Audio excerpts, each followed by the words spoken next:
ഇത് നല്ലൊരു ചിക്കൻ ബിരിയാണി ഉണ്ടാക്കാം. അപ്പോൾ ഇതിൻ്റെ ഫുൾ വീഡിയോ നമ്മളുടെ ചാനലിൽ അപ്ലോഡ് ചെയ്തിട്ടുണ്ട്.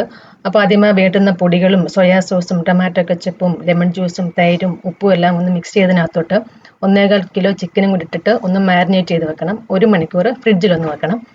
പിന്നെ ആദ്യമേ ഉള്ളി ഒന്ന് നമുക്ക് ഫ്രൈ ചെയ്ത് മാറ്റി വെക്കണം.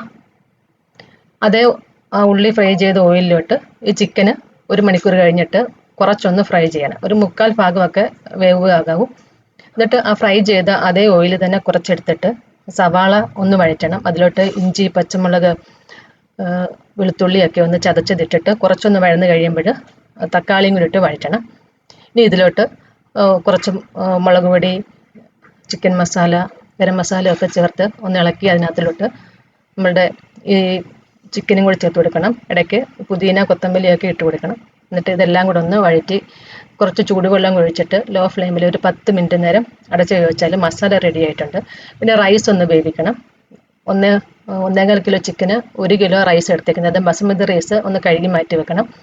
പിന്നെ നെയ്യും എണ്ണയും ഒഴിച്ചതിനകത്തോട്ട് സ്പൈസസ് ഇട്ട് കൊടുത്ത് ഒരു സവാള കുറച്ചൊന്ന് വഴന്ന് കഴിയുമ്പോൾ നമ്മൾ ഈ കഴുകി മാറ്റി വെച്ചേക്കുന്ന ബസുമതി റൈസ് ഒരു 4 മിനിറ്റ് നേരം ഒന്ന് വറുത്തെടുക്കണം.